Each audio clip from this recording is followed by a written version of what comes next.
Clapping.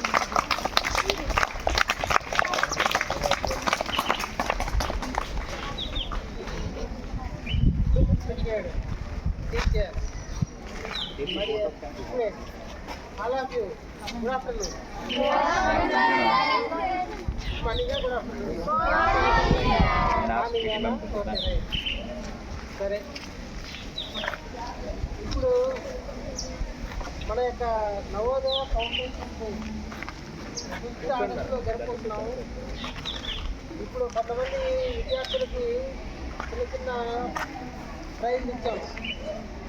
అంటే praise అనేది చిన్నదా పెద్దదా అనేది చూడకండి దయచేసి. ఓకే, ఇది ఒక ఎంకరేజ్మెంట్. సో నేను ఒక చిన్న ఉదాహరణ చెప్తాను. తర్వాత పార్టిసిపేషన్ అనేది ఎంత ఇంపార్టెంట్ అనేది మీకు తెలిసిపోతుంది.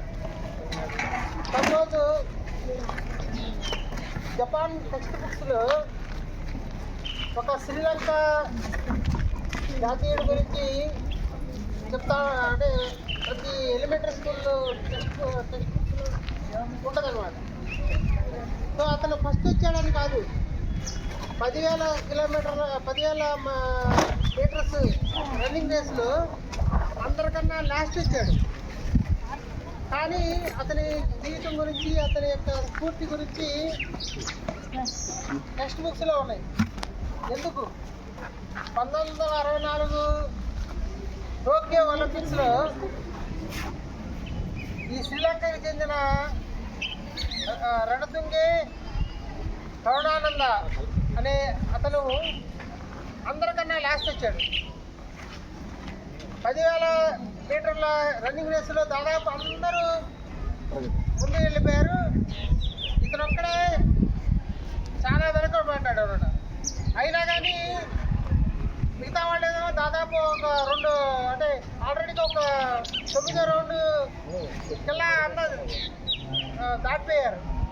మీరు 9వ రౌండ్లో ఉండగానే మిగతా వాళ్ళందరూ లైన్ క్రాస్ చేశారు. ఇంకా 9వ రౌండ్లోనే ఉన్నాడు. అయినా కానీ కంటిన్యూగా పరిగెత్తుకునే ఉన్నాడు. పరిగెత్తి చివరికి 10వ రౌండ్ కూడా కంప్లీట్ చేశాడు. మిగతా వాళ్ళందరూ అప్పటి వరకు ఎగతాళి చేశారు. వీడు అందరికన్నా వెనుకోబడ్డాడు, అయినా కానీ పరిగెత్తున్నాడనే ముందు అందరూ నవ్వారు. ఎప్పుడైతే ఈ 10వ రౌండ్ కంప్లీట్ చేశాడో అప్పుడు వాళ్ళల్లో ఒక రకమైన రియలైజేషన్ వచ్చి అందరూ చప్పట్లో కొట్టడం సాధించారు. ఎందుకు?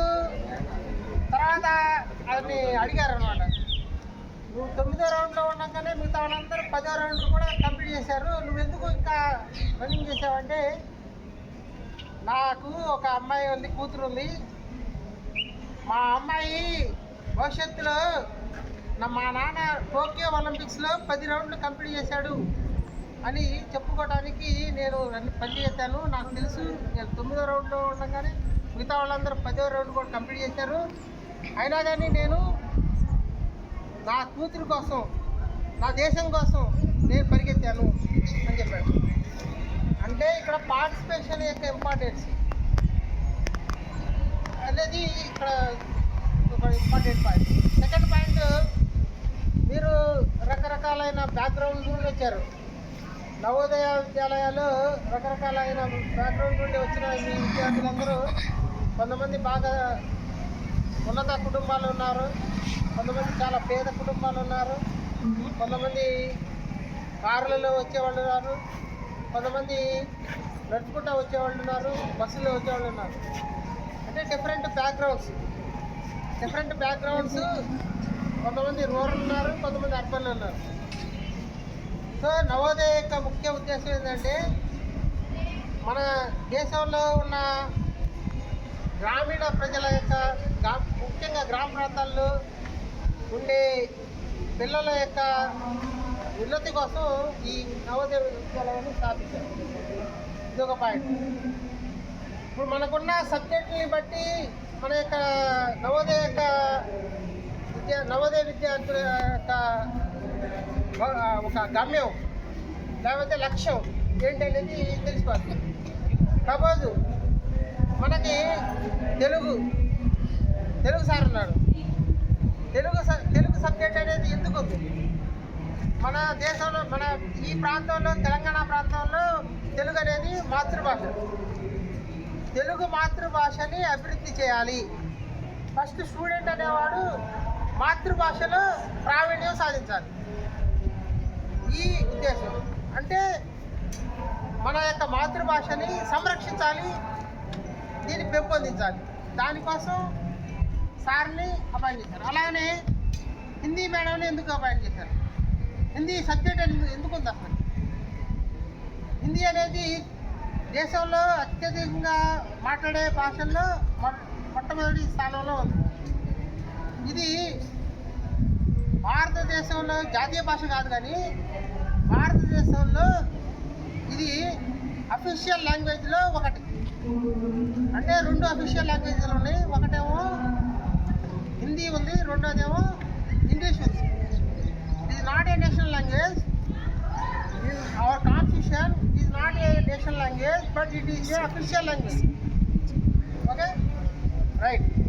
తర్వాత ఇంగ్లీషు అంటే మన దేశంలో ఎక్కడ పోయినా కానీ, ఏ ప్రాంతంలో పోయినా కానీ హిందీ మాట్లాడేవాళ్ళు చాలామంది ఎక్కువ మంది ఉంటారు. కాబట్టి నేను నా జీవితంలో అనేక ప్రాంతాలని వెళ్ళాను.